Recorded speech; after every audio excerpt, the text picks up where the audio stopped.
اگر قرآن کی حقیقی قراءت اور حقیقی تلاوت کو دیکھا جائے تو مرحوم قاضی کہتے ہیں کہ آپ اگر مراقبہ کریں گے تو متوجہ ہوں گے کہ حقیقت میں خود حق متعال جو ہے وہ قرآن مجید کا قاری ہے، اور خداوند متعال کے علاوہ جو افراد ہیں وہ قرآن مجید کی تلاوت تو کر رہے ہیں لیکن وہ قاری قرآن نہیں ہے۔ لہٰذا یہ اس نقطے پر انسان کیسے پہنچ سکتا اللہ ہے؟ توجہ کے اللہ ذریعے سے پہنچ سکتا ہے۔ اور پھر دوسرا نہایت اہم نقطہ مرحوم قاضی بیان کرتے ہیں کہ اگر انسان اپنے وجود سے خیالات کو ختم کرنا چاہتا ہے، نفی خواتر کرنا چاہتا ہے، تو وہ آئے حضرت سید الشہداء کے دروازے پر۔ باب الحسین ایک ایسا دروازہ ہے کہ جو انسان کے وجود سے حجابات کو مرتفع کرتا ہے، اور ایک عظیم عنایت خداوند متعال کی حضرت سید الشہداء کو حاصل ہے کہ حضرت سید الشہداء کی طرف توجہ کے نتیجے میں، یہ حضرت سید الشہداء کی مجالس کے نتیجے میں اور حضرت سید الشہداء کے توسل کے نتیجے میں انسان اپنے ان خیالات پر قابو پا سکتا ہے اور نفی خواتر کی حقیقت تک پہنچ سکتا ہے۔ لہٰذا انسان جو ذکر کر رہا ہے، یہ ذکر اس وقت تک تاثیر گزار انسان کے وجود میں نہیں ہو سکتا جب تک انسان نفی خواتر کو انجام نہیں دے۔ اب پھر کیا کیا جائے؟ کیسے سید الشہداء کی مجالس عزا سے اور کیسے قرآن مجید کی تلاوت سے انسان جو ہے وہ نفی خواتر کرے، یہ ایک تفصیلی موضوع ہے۔ اگر میں اس پر اجمالی آپ کے سامنے گفتگو کرنا چاہوں تو پہلی چیز یہ ہے کہ انسان مراقبے کے ذریعے سے انسان نفی خواتر کر سکتا ہے، یعنی قرآن مجید کی تلاوت کے لیے انسان مراقبہ کرے، حضرت سید الشہداء علیہ الصلوۃ والسلام سے توسل کے لیے انسان مراقبہ کرے۔ اور مراقبہ بطور معمول جو ہے وہ ہمارے ہاں جو ہے وہ صرف ایک کلمہ استعمال کیا جاتا ہے کہ انسان اپنا خیال رکھے، اسے مراقبہ کہا جاتا ہے۔ البتہ آج کل معاشرے میں اور بہت سارے الفاظ رائج ہیں اور بہت سارے جو ہے وہ مکاتب فکر کے نزدیک مراقبے بیان کیے جاتے ہیں، لیکن وہ چیز جو اور رفاع شیعہ نے بیان کی ہے مراقبے کے عنوان سے، وہ صرف اپنے اوپر توجہ کا نام نہیں ہے، بلکہ یہ چار چیزیں مل کر مراقبہ بنتی ہے۔ مثلا سب سے پہلے انسان مشارطہ کرتا ہے، اپنے ساتھ شرط کرتا ہے کہ اس نے اس کام کو انجام دینا ہے، یہ ہے مشارطے کا مرحلہ۔ یہ شرط جب انسان کرتا ہے، بالفرض میں آپ کی خدمت میں ایک مثال دیتا ہوں، انسان شرط کرتا ہے کہ میں نے ہر روز نماز تہجد پڑھنی ہے، یہ شرط ہے، اپنے ساتھ انسان شرط کرتا ہے۔ شرط کے بعد انسان نے اپنا خیال رکھنا ہے جسے مراقبہ کہا جاتا ہے۔ وہ خیال یہ ہے کہ انسان وہ تمام امور جو اس کی تہجد گزاری کے راہ میں رکاوٹ ایجاد کرتے ہیں، ان امور سے اپنے آپ کو تطہیر کرے اور پاکیزہ کرے، اور پھر خیال رکھے کہ تہجد کے وقت وہ چیز جو اس کو تہجد کے وقت بیدار کرنے میں مدد کرتے ہیں، ان امور کو اپنی زندگی میں لے کر آئے، یہ ہے مراقبہ۔ پھر اس کے بعد انسان محاسبہ کرتا ہے، یعنی روزانہ اپنے لیے ایک وقت معین کر لیتا ہے جس وقت میں انسان بیٹھ کر یہ جائزہ لیتا ہے کہ میں نے جو تہجد کے وقت تہجد گزاری کرنی تھی وہ میں نے کی ہے یا نہیں کی ہے۔ تو اسے کہتے ہیں انسان اپنا محاسبہ کر رہا ہے، یعنی حساب کر رہا ہے۔ اور آخری چیز عتاب کی صورت میں ہے جسے معاتبہ کہا جاتا ہے، کہ انسان آخر میں اپنے لیے ایک سزا تجویز کر لیتا ہے اور کہتا ہے کہ اگر میں نے تہجد گزاری نہیں کی تو میں اگلے دن روزہ رکھوں گا، میں اس کی جو ہے وہ اس طرح سے اپنے آپ کو تنبیہ کروں گا۔ تو اس تمام عمل کو جو ہے وہ مراقبہ کہا جاتا ہے، جس میں مشارطہ بھی ہے، مراقبہ بھی ہے، محاسبہ بھی ہے، معاتبہ بھی ہے۔ لیکن ہمارے یہاں بطور معمول جو ہے وہ صرف ایک ہی کلمے کو مراقبہ کہا جاتا ہے، اور وہ ہے اپنا خیال رکھنا، جبکہ علماء کی تعلیمات میں یہ سب چیزیں مراقبہ کہلاتی ہیں۔ اور پھر اس کے علاوہ اپنے نفس پر توجہ دینا، اپنے نفس سے عبور کر جانا، یہ بھی نہایت ہی ضروری ہے۔ اور اگر میں اس کو آپ کی خدمت میں بیان کروں کہ کیسے مرحوم قاضی کی تعلیمات میں انسان اپنے نفس سے عبور کر سکتا ہے، تو مرحوم قاضی ایک نسخہ دیا کرتے تھے اپنے تمام شاگردوں کو کہ جو ان کے درس میں آنا چاہتے ہیں، مرحوم قاضی کی شاگردی کرنا چاہتے ہیں، یہ ان لوگوں کے لیے نسخہ ہے۔ وہ نسخہ کیا ہے کہ امام جعفر صادق علیہ السلام کی ایک معروف حدیث ہے، حدیث عنوان بصری۔ یہ ایک شخص ہے جو امام جعفر صادق علیہ السلام کی بارگاہ میں آتا ہے اور ان سے وہ فیض حاصل کرنا چاہتا ہے. مکمل ایک واقعہ ہے جسے مرحوم شیخ بہائی رحمۃ اللہ علیہ نے بھی ذکر کیا اور متعدد علماء نے بھی ذکر کیا.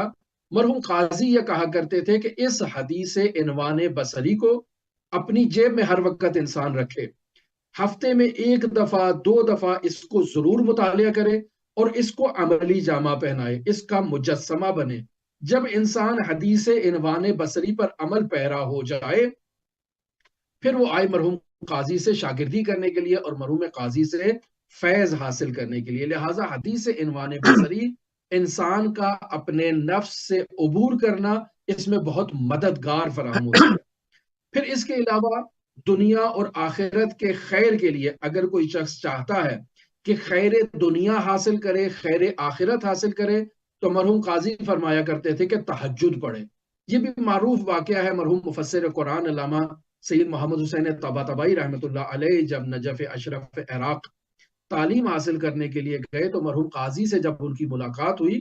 تو مرحوم قاضی نے کہا کہ بیٹا اگر تم دنیا چاہتے ہو تو تہجد کے وقت بیدار ہو کے تہجد گزاری کرو، اور اگر تم آخرت چاہتے ہو تو بھی تہجد کے وقت بیدار ہو اور تہجد گزاری کرو. پس دنیا اور آخرت کے حصول کا اور کامیابی کا راز تہجد گزاری میں ہے، مرحوم قاضی کی تعلیمات کے اندر. پھر مرحوم قاضی کی تعلیمات میں زیارت اہل قبور ایک بہت اہم مقام رکھتی ہے. مرحوم قاضی خود روزانہ قبرستان وادی السلام میں تشریف لے جایا کرتے تھے، گھنٹوں گھنٹوں وہاں جو ہے وہ اہل قبور کے ساتھ جو ہے وہ رابطے میں رہا کرتے تھے، اہل قبور کے ساتھ گفتگو میں رہا کرتے تھے یا اہل قبور کے لیے قرآن مجید کی تلاوت میں مصروف رہا کرتے تھے. لہٰذا مرحوم قاضی اپنے شاگردوں کو بھی یہ تعلیم دیا کرتے تھے کہ آپ جو ہے وہ باقاعدہ طور پر قبرستانوں میں جایا کریں. یعنی مرحوم قاضی تو روزانہ جایا کرتے تھے قبر سے وادی السلام میں، لیکن اچھا، کیا کہتے تھے کہ اس کی آپ خاص وجہ کیا قبرستان میں جائیں. ہے؟ اس کی خاص وجہ کیا ہے؟ جی جی محترم. اس کی خاص وجہ کیا، ہاں، اس خاص کی علت خاص کیا ہے اس وجہ کی؟ دیکھیں یہ ہے کہ انسان قبرستان میں جائے پہلے تو جا کر ارواح مؤمنین کے لیے قبور مؤمنین پر انسان فاتحہ فاتحہ کرے، خوانی کرتا ہے. فاتحہ خوانی کرے، صحیح. دوسرا اہم جو راز مرحوم قاضی بیان کرتے تھے وہ یہ ہے کہ انسان فاتحہ خوانی کے بعد ایک کونے میں ایک سائڈ پر بیٹھ جائے، نہایت ہی خاموشی کے ساتھ اپنی موت کے بارے میں، اپنی عاقبت کے بارے میں غور و خوض کرے کہ بالآخر اس انسان نے بھی اسی قبرستان میں آنا ہے اور اسی طرح سے منو مٹی کے تحت انسان نے دفن کر دیا جانا ہے، انسان کو سپرد خاک کر دیا جانا ہے اسی قبرستان میں، اسی مٹی کے نیچے. خب جب ایسے ہے تو میں اس دنیا میں کیا کر رہا ہوں؟ آیا میرے اعمال خداوند متعال کی بارگاہ میں پیش کرنے کے قابل ہیں یا نہیں ہیں؟ آیا میرے اعمال رسول خدا کی تعلیمات کے مطابق ہیں یا نہیں ہیں؟ آیا میرے اعمال ولی الہی امام معصوم کی تعلیمات کے مطابق ہیں یا نہیں ہیں؟ انسان جب ان نقاط پر غور کرے خاموشی کے ساتھ، توجہ کے ساتھ، اور اہل قبور کو بھی مشاہدہ کر رہے ہیں جو پہلے اس دنیا میں موجود تھے اور اب آ کر انہوں نے قبرستان کو آباد کر لیا ہے، انسان جب اس چیز کی طرف متوجہ ہوتا ہے تو انسان میں ایک انقلاب ایجاد ہوتا ہے اور انسان کا اس عالم دنیا سے رابطہ قلیل ہو کر عالم آخرت سے اچھا، رابطہ مضبوط اس ہو میں جاتا ہے. اور بس اوقات انسان کا رابطہ ان قبروں میں موجود افراد سے بھی برقرار ہو جاتا ہے جو اسے اپنی جو ہے وہ آخرت کے بارے میں اور اس قبر کے اندر جو ان کے ساتھ واقعات ہو رہے ہیں ان کے بارے میں وہ آگاہ کرتے ہیں. حتیٰ اس دنیا میں کیا ہونے والا ہے اس سے متعلق بھی وہ اہل قبور اس انسان زندہ کو آگاہ کرتے ہیں اور باخبر کرتے ہیں. لہٰذا مرحوم قاضی اپنے شاگردوں کو یہ وظیفہ دیا کرتے تھے کہ آپ اگر عمل میں کامیاب ہونا چاہتے ہیں، اللہ کی بارگاہ میں خود کو سرخرو کرنا چاہتے ہیں، تو اپنی آخرت کو یاد کرنے کے لیے قبرستان میں جائیں جہاں آپ کا حقیقی ٹھکانہ ہے، تاکہ اس دنیا میں جب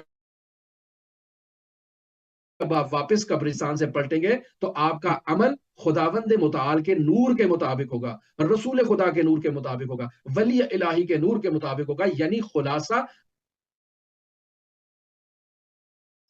اچھا، اس میں زندگی کا عمل جو ہے وہ قرآن و سنت کے مطابق ہوگا ولا غیر. آپ واجبات